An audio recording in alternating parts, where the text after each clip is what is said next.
Okay चलिए फिर अब शो की शुरुआत करते हैं आशीष। और सबसे इम्पोर्टेंट सवाल, मार्केट क्यों गिर रहा है? ठीक है, वैसे ये सबसे इम्पोर्टेंट सवाल इसलिए क्योंकि लोग सबसे ज़्यादा सवाल पूछ रहे हैं।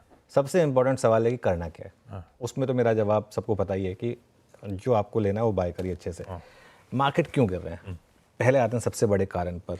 एक चीज़ हमने डिस्कस की थी जब फेड का इंटरेस्ट रेट कट आया था कि अब FIS का पैसा चेज करेगा इमर्जिंग मार्केट्स को। उसके तुरंत बाद चाइना ने स्टिमुलस अनाउंस कर दिया। ठीक है, अच्छा ये होता है कई बार चीज़ें ना, अगर आप थोड़ा सा अहेड ऑफ द कर्व रहें तो। वैसे मैं RBI की काफ़ी तारीफ करता हूँ, लेकिन एक उस समय भी RBI आके एकदम से हिंट दे देता ना कि हम भी थोड़ा सा आगे जाके थोड़ा सा मॉडरेट रुख अपनाएंगे तो शायद हमारी मार्केट में भी कॉन्फिडेंस बढ़ता है। वैसे खैर वो अलग बात है, लेकिन एक रिस्क बना था कि भारत से पैसा निकलकर चीन में जाएगा और वो रिस्क सही साबित हुआ। और चाइना ने क्या आउट परफॉर्म किया है पिछले 15 दिनों में। लेकिन मैं फिर एक चीज़ बताऊंगा, पहले तो बता देते हैं कि कितना सेलिंग हुई। जो सुबह आशीष ने डेटा यूज़ किया था मैं उसी को यूज़ कर रहा हूँ। 40,500 करोड़ एक हफ्ते में कैश के नंबर्स, और वो भी छोटा वीक था, 5 दिन के होते तो ये 40,000 50,000 भी हो सकता था। तो 40,000 करोड़ मतलब करीब करीब $5 बिलियन का सेलिंग हुई। अब उसके सामने DIs ने 33,000 करोड़ खरीद लिया। नेट मार्केट में इंस्टीट्यूशंस ने 7,000 करोड़ बेचा, लेकिन मार्केट गिर गया 4-4.5%। वो क्यों? उसका मैं कारण आपको बताता हूँ, और ये कारण समझिए, और ये कारण बहुत इंपॉर्टेंट है, इसको अपने ध्यान में रख लीजिए। जब FIS बेचते हैं ना आशीष, उनको बोलते हैं इनडिस्क्रिमिनेट सेलर। वो फिर भाव नहीं देखते। वो ऐसा नहीं है कि 1600 पे अगर HDFC बैंक चल रहा है तो मैं 1620 पर ही बेचूंगा। वो 1600 पे 1580, 1570, 1560 वो बेच देंगे, क्योंकि उनको क्या है, कहीं और मोमेंटम दिख रहा है तो बस यहाँ से पैसा लेके वो वहाँ डाल देंगे। ठीक है, तो वो DIs जबकि अपने हमारे होते हैं भाई फूक के। हाँ बिल्कुल, अपना सोच समझ के अपने प्राइस पे ऑर्डर डालेंगे, वो मिल जाएगा। हाँ आप FIS बेच रहे हैं, बेचते रहिए, हम ले लेंगे लोअर लेवल पर। तो छोटी अवधि में, एकदम नियर टर्म में FIS के जब इस तरीके के मूव्स आते हैं, देखिए 5-6 हज़ार करोड़ तक की सेलिंग मार्केट एब्जॉर्ब कर लेता है। जब 15-15 हज़ार करोड़ की दिन की सेलिंग आती है तो उसमें छोटी अवधि में हमेशा FIS जीतते हैं, छोटी अवधि में। लेकिन मीडियम और लॉन्ग टर्म में आप ट्रैक रिकॉर्ड उठा के देख लीजिए इस मार्केट का, 2003 से लेके अब तक का। मीडियम टू लॉन्ग टर्म में DIs जीतते हैं, और उसका कारण भी है ना, वो ज़्यादा समझते हैं इस मार्केट को। भाई FIS के लिए तो ये एक मार्केट है। अच्छा इसका मतलब ये नहीं कि FIS स्मार्ट नहीं है, वो इशू नहीं है। उनको इस समय कहीं और मोमेंटम दिख रहा है तो वहाँ कहीं और पैसा लगा रहे हैं। हमारे पास भी अगर ये ऑप्शन होता, आज की एक ओपन स्क्रीन होती, कोई मतलब रिस्ट्रिक्शन नहीं होती, वो 2.5 लाख की LRS वाली ये सब नहीं होती, कुछ नहीं होती, उतना ही कॉस्ट होती हमारे लिए जितनी इंडिया में ट्रेड करने के, तो हमारे लोग भी ऑप्शंस टटोलते हैं ना दूसरी जगह पे जाने के। तो FIS वो ऑप्शन टटोल रहे हैं। और जब भी FIS की इस तरीके की सेलिंग आती है तो उसका इंपैक्ट सबसे ज़्यादा लार्ज कैप्स पर आता है, और यही हुआ है पिछले हफ्ते। आप देखिए निफ्टी और बैंक निफ्टी 4.5% गिरे हैं, और स्मॉल कैप सिर्फ 2% गिरा है। ठीक है ना, अब 2% स्मॉल कैप गिरा है, इसका मतलब ये नहीं है कि मार्केट ठीक ठाक है, स्मॉल कैप भी गिरा है। लेकिन स्मॉल कैप इसलिए गिरा है क्योंकि भाई जब आपका निफ्टी 4-5% गिरा तो आप थोड़ा डर कर अपने पोर्टफोलियो स्टॉक्स भी बेच देंगे, तो वो मार्केट सेंटीमेंट की वजह से गिरा। ज़्यादा क्या गिरे हैं, Reliance 6%, HDFC bank 5%, L&T, Bajaj finance 6-6%। ये स्टॉक, अब जब ये स्टॉक्स 5-5, 6-6% गिरेंगे तो ऑब्वियसली मार्केट के ऊपर इंपैक्ट आएगा। तो ये तो पहला कारण, सबसे बड़ा कारण यही है। 80% मार्केट इसी वजह से गिरा है। बाकी जो 2 कारण है ना, वो पूरे के पूरे सिर्फ आप एक्सप्लेन करने के लिए कह सकते हैं। जियोपॉलिटिकल टेंशन दूसरा कारण, ब्रेंट क्रूड 70 से बढ़कर ऑलमोस्ट 80 के पास आ गया है, वो जो मिडिल ईस्ट में क्राइसिस चल रहा है। इतिहास उठा के देख लीजिए, हमारी जो सबसे अच्छी मेमोरी, अच्छी तो नहीं कहेंगे, सबसे एक वॉर की लेकर अगर एक मेमोरी चाइल्डहुड के टाइम से, वो गल्फ वार जो इराक और कुवैत के बीच में हुई थी, उसके एग्जांपल से आप उठा के देख लीजिए। कोई भी जियोपॉलिटिकल टेंशन हुई, वो हर बार एक बाइंग अपॉर्चुनिटी लेकर आती है। एज मच एज जब इंडिया और पाकिस्तान के बीच में भी जब उरी और वो सब हुआ था, उसमें भी जो मार्केट गिरा था वो बाइंग अपॉर्चुनिटी रही थी। ठीक है, जिसमें हमारे ऊपर डायरेक्ट इम्पैक्ट था। अभी तो ये वॉर कहीं और हो रही है, हम गिर रहे हैं, लेकिन इसमें रिस्क है क्रूड का।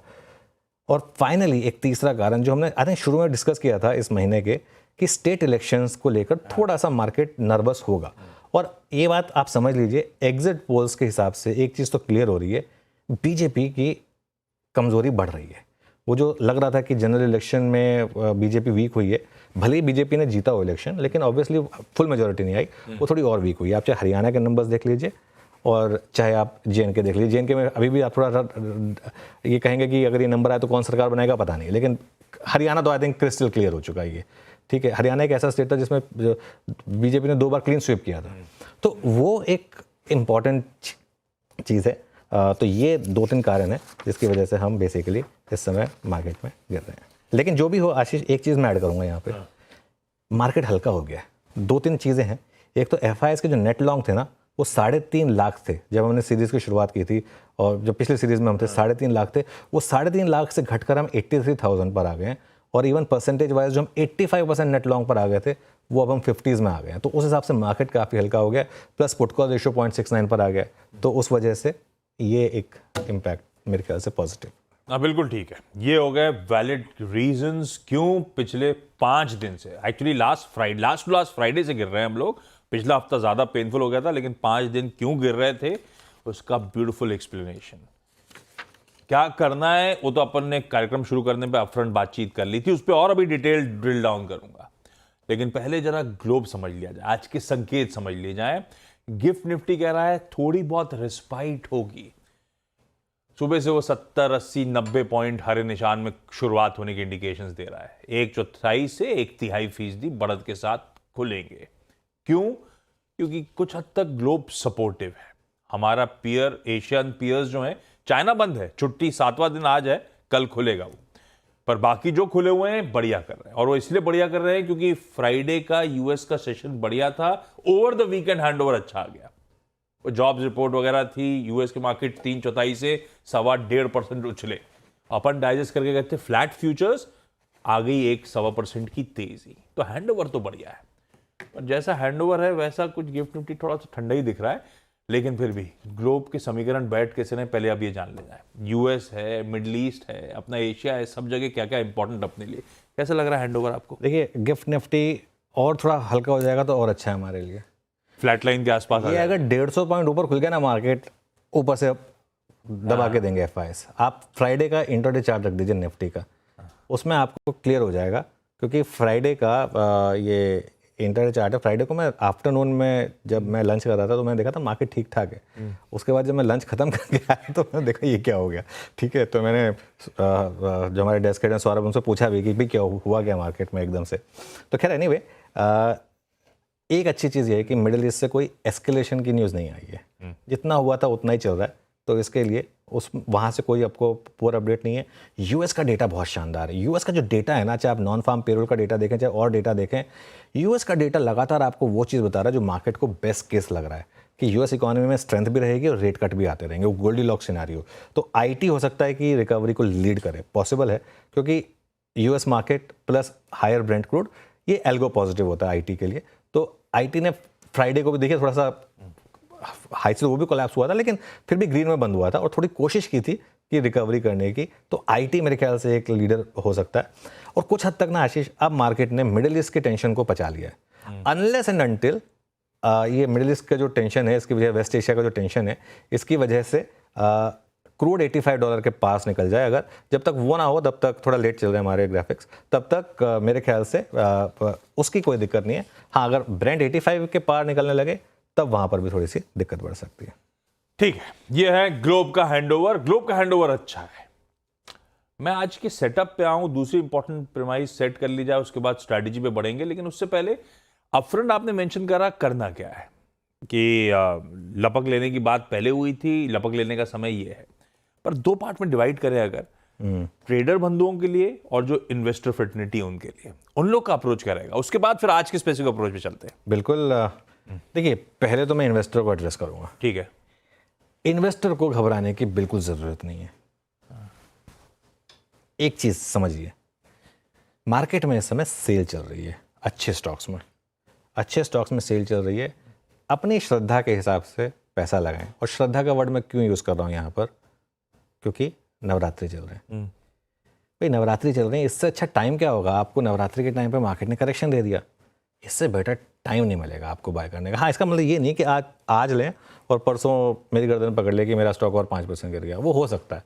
और लेकिन एग्जैक्ट बॉटम तो कोई पिक नहीं कर पाएगा। वो हमारे ट्विटर के कुछ महारथी हैं और कुछ हमारे और राजेश खन्ना टाइप के लोग हैं जो क्लेम करते हैं कि वो हर चीज़ पकड़ लेते हैं, लेकिन ऐसा मार्केट मतलब कोई नहीं पकड़ पाता है बॉटम को। ठीक है, अगर नवरात्रि में आपको 20% का डिस्काउंट मिले गाड़ी में, जो आपकी फेवरेट गाड़ी है, तो आप भाग कर लेंगे। स्टॉक्स में हम क्यों नहीं करते हैं ये? स्टॉक्स में आपको मिल रहा है अच्छे अच्छे स्टॉक्स में 10 से 20% का डिस्काउंट, हम क्यों नहीं लेते हैं, है ना, ये सवाल है। स्टॉक मार्केट इकलौती ऐसी मार्केट है दुनिया की जहाँ पर लोग सेल आने पर घबराते हैं, जहाँ पर लोग जब मार्केट चल रहा होता है तब लेते हैं और जब मार्केट गिर रहा होता है तो बेचते हैं, ठीक है ना। तो डरना नहीं है। हाँ, एक चीज़ है, ट्रेडर अगर आप हैं, और मैं एक चीज़ तो वैसे फिर कह रहा हूँ, आई थिंक डेटा काफ़ी क्लियर है अब, थोड़ा अपने आप को ट्रेडिंग से ऊपर उठाइए और वेल्थ क्रिएशन के बारे में सोचिए। लेकिन खैर, ट्रेडर हैं तो स्क्रीन को रिस्पेक्ट करें। ये मार्केट जब तक डे हाई पर क्लोज नहीं देगा, देखिए मार्केट कहीं भी खुले मुझे उससे कोई मतलब नहीं है, इंटरडे में मार्केट कुछ भी करे मुझे उससे कोई मतलब नहीं है। फ्राइडे की मार्केट आपको एक चीज़ बता रही है कि मार्केट का टेक्सचर इस समय है, बस रैली में जहाँ रैली फेल हो वहाँ बेच दीजिए आप। ये टेक्सचर काम कर रहा है। एक ना एक दिन ऐसा होगा आशीष जब ये टेक्सचर काम नहीं करेगा। क्या वो आज होगा? हो सकता है आज हो जाए। आज अगर हम डे हाई पर बंद हो गए मान लीजिए तो थोड़ा कॉन्फिडेंस बढ़ेगा, और अगर 2 दिन बाजार डे हाई पर बंद हो जाए, 2 दिन चाहिए मुझे डे हाई पर मार्केट बंद होने के लिए, उसमें बेस्ट केस रहेगा कि मार्केट एक दिन कभी नीचे खुले और हाई पर बंद हो। जैसे फ्राइडे को तो हाई पे खुले और लो पर बंद हुए, उल्टा हो, हम खुले जहाँ पर वही डे लो हो और एंड हो डे हाई पर। वो हो सकता है कल हो जाए, आज हो सकता है कि इंटरडे में थोड़ी सी वॉलेटिलिटी हो। ये सब मतलब एक परम्यूटेशन एंड कॉम्बिनेशन है, बाकी तो मार्केट ने जो करना है वही करेगा और हम उसी को फिर रिपोर्ट करेंगे। बिल्कुल ठीक। अब चलिए, ग्लोब अपन ने समझ लिया था। दूसरी इंपॉर्टेंट चीज आज का ट्रेड सेटअप। पिछले हफ्ते के पेन के बाद आपने अपफ्रंट मेंशन करा कुछ चीजें अब कूल ऑफ हुई हैं, लॉन्ग शॉट हाईलाइट करा, पीसीआर हाईलाइट करा। कैसा लग रहा है सेटअप दरअसल अब इस समय? देखिए सेटअप जो है ना वो एक्सट्रीमली ओवरसोल्ड है। मतलब इससे ज़्यादा ओवरसोल्ड सेटअप मैंने देखा नहीं है। लेकिन यही चीज़ फ्राइडे को भी सही रही होगी, फ्राइडे को भी हम गिर गए उसके बाद। पहले तो नंबर्स की बात करते हैं। एफआईआईज ने करीब 10,000 करोड़ बेचा और डीआईआईज ने करीब 8900 करोड़ बेचा, ठीक है। और जहाँ तक ट्रेंड आएगा आपकी स्क्रीन पर एफआईआईज और डीआईआईज का, ये देखिए आशीष, ये अब नंबर जो है ना वो डरावने लग रहे हैं थोड़े से। 9,000, 15,000, फिर 10,000, 15,000, इस तरीके के नंबर्स आ रहे हैं। जैसे मैं कह रहा हूँ इस तरह के नंबर जब आएंगे तो नियर टर्म में इंपैक्ट आएगा। लेकिन एक चीज़ मैं बताऊँ आपको, अब एक टाइम आएगा जिसमें इन नंबर्स का इंक्रीमेंटल इम्पैक्ट मार्केट पर धीरे धीरे कम होता रहेगा। उसके 2-3 कारण होंगे। एक तो एफआईआईज भी बियॉन्ड अ पॉइंट नहीं बेचेंगे, और अगर बेचेंगे भी तो डीआईआईज उसको अब डबल क्वांटिटी में लेना शुरू करेंगे, क्योंकि उनके पास एक अच्छा मौका आ गया अच्छे स्टॉक्स लेने का। और प्लस मार्केट में एक डिमिनिशिंग मार्जिनल यूटिलिटी का एक इकोनॉमी का कॉन्सेप्ट है, वो हमेशा काम करता है कि बियॉन्ड अ पॉइंट एक ही चीज़ को लेकर मार्केट बार बार नहीं करेगा, ठीक है। और जो चीज़ सेटअप में बता रही है ओवरसोल्ड, इंडेक्स फ्यूचर्स में करीब 5,300 करोड़ की सेलिंग, और स्टॉक फ्यूचर्स में करीब 2,750 करोड़ की सेलिंग, और विद इन इंडेक्स फ्यूचर्स भी बैंक निफ्टी में 1,200 करोड़ की सेलिंग और निफ्टी फ्यूचर्स में 4,000 करोड़ की सेलिंग। हिस्ट्री ये कहती है कि जब भी इस तरीके के नंबर्स हों कि एफआईआईज की कैश मार्केट में सेलिंग, इंडेक्स फ्यूचर्स में सेलिंग, स्टॉक फ्यूचर्स में selling, with in index futures Nifty और बैंक निफ्टी दोनों में सेलिंग, अगला दिन मार्केट के लिए अच्छा होता है, ठीक है। देखते हैं अगर वो अच्छा रहेगा नहीं, वो ट्रेंड आएगा इंडेक्स फ्यूचर्स का आपकी स्क्रीन पर। 4 दिन से इनफैक्ट लगातार भारी सेलिंग हो रही है। इसका एक फ़ायदा जो हुआ है लॉन्ग शॉट में, पहले तो फ्राइडे का नंबर डिस्कस करते हैं। फ्राइडे को 27,000 लॉन्ग कट हुए और करीब 52,000 शॉर्ट सिस्टम में ऐड हुए, 53,000 करीब शॉर्ट ऐड हुए, तो करीब मामला 80,000 नेट लॉन्ग का हो गया। वो देखिए वो ग्राफ किस तेज़ी से गिरा है, वो ये भी एक ट्रेंड लाइन पर आ रहा है वैसे बाय द वे। तो यहाँ पर गिरे हम, और अगर आप उसको टेबल फॉर्मेट में देखेंगे 81% थे हम 27 सितंबर को, उससे पहले तो और भी ज़्यादा थे 3,61,000 पर, अब हम आ गए 83,000 कॉन्ट्रैक्ट पर और 57-58% नेट लॉन्ग पर। हाँ, क्या ये मार्केट वापस नेट शॉर्ट हो सकता है? इन द पास हमने तो 10 या 11% के भी नेट लॉन्ग देखें, तो ओवरसोल्ड मार्केट और ओवरसोल्ड भी हो सकता है। लेकिन खैर ये एक आंकड़े थे। इंडेक्स ऑप्शंस के आंकड़ों को नहीं डिस्कस करेंगे, उसमें कुछ खास है नहीं। इंडिया विक्स चला करीब 7.5% फ्राइडे को, 14 पर जाकर बंद हुआ, और पुट कॉल रेशो आ गया 0.69 पर। अगेन मैं एक चीज़ बोल रहा हूँ, 0.69 के पुट कॉल रेशो पर आप फ्रेश सेलिंग नहीं कर सकते। ये नॉर्मली एक जोन होता है जहाँ पर मार्केट एक बार के लिए तो आपको शायद थोड़ी सी रिकवरी देता है। बैन की जहाँ तक बात है, एक स्टॉक ऐड हो गया बैन में, GNFC। तो ये कुल मिलाकर सेटअप, इंडिविजुअल स्टॉक्स में जाने की जरूरत नहीं है आज, क्योंकि थोड़ा ज़्यादा हम मार्केट पर टाइम स्पेंड करना चाहेंगे इसके लिए। बिल्कुल ठीक। तो लग रहा है रिकवरी का दरवाज़ा खुल रहा है, चाहे वो ग्लोब हो चाहे अपना सेटअप हो। पर फिर हमारा निफ्टी का अप्रोच क्या? अगर हल्के बहुत हरे में खुल रहे हैं तो क्या वॉच आउट करें स्क्रीन्स पे, और क्या लेवल्स इंपॉर्टेंट होंगे? निफ्टी के लिए क्या करना है? देखिए निफ्टी के लिए मैं पहले तो लेवल्स बता देता हूँ, हालांकि लेवल्स को वो सिर्फ उनके लिए जो एकदम ही कंपल्सिव हैं। ठीक है। पहले तो सपोर्ट 24,966 पर फ्राइडे का लो, अच्छा, अब वो आप कहेंगे यहाँ से तो सिर्फ 50 पॉइंट ही नीचे नहीं, लेकिन एक में ऐड करिए, अगर आप गिफ्ट निफ्टी 70 पॉइंट ऊपर खुलता है तो करीब 120 पॉइंट का एक कुशन हो गया। मुझे लग रहा है ये रिविजिट हो सकता है, और हो सकता है तोड़ भी दें इसको एक बार के लिए, क्योंकि मार्केट इस तरीके से बॉटम आउट नहीं होता कि बस वन फाइन डे मार्केट चलना शुरू कर देगा। उसके बाद बड़ा सपोर्ट है आपका 24,700 से 24,750 का, ये नहीं टूटना चाहिए, क्योंकि अगर ये टूटा तो बड़ी गिरावट आ सकती है। तो ये बड़ा सपोर्ट है। सपोज करिए रैली आई तो कहाँ पर वो रुकेगी। पहली रेजिस्टेंस आएगी आवरली चार्ट्स पर 25,200 से 25,250 पर, और उसके बाद बड़ी रेजिस्टेंस आएगी 25,450 से 25,500, जहाँ पर ऑप्शंस का भी सेलर प्लेस्ड है और जहाँ पर फ्राइडे का हाई भी है आपका।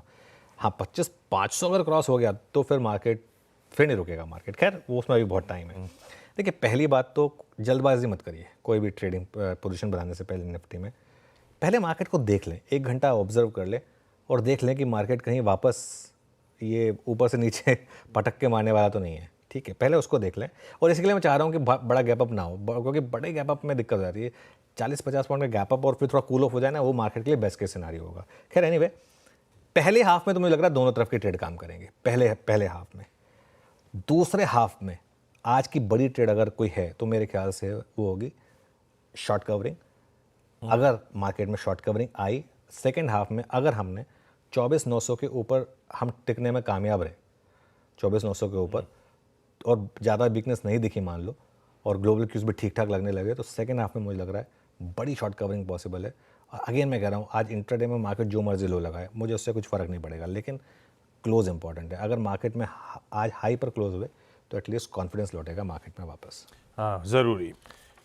दिन के हाईस पे अगर सेशन की समाप्ति हो रही है तो भरोसा शायद रिकवरी ट्रेड पे लौटता हुआ नजर आए, पर आज का सेशन शायद दोनों तरफ के मौके दे। गाइड करने के लिए होंगे स्क्रीन पे कंटिन्यूस सेशन पे, लेकिन अपफ्रंट ये लेवल्स की जो है वो वॉच आउट करने के आपकी स्क्रीन पे प्रोड्यूसर साहब ने लिंक भी डाले। मंडे है, मिड कैप सिलेक्ट की और बैंकेक्स की एक्सपायरी का दिन। लाइए निफ्टी बैंक भी स्क्रीन पर रख दीजिए, क्या करा जाए यहाँ पे।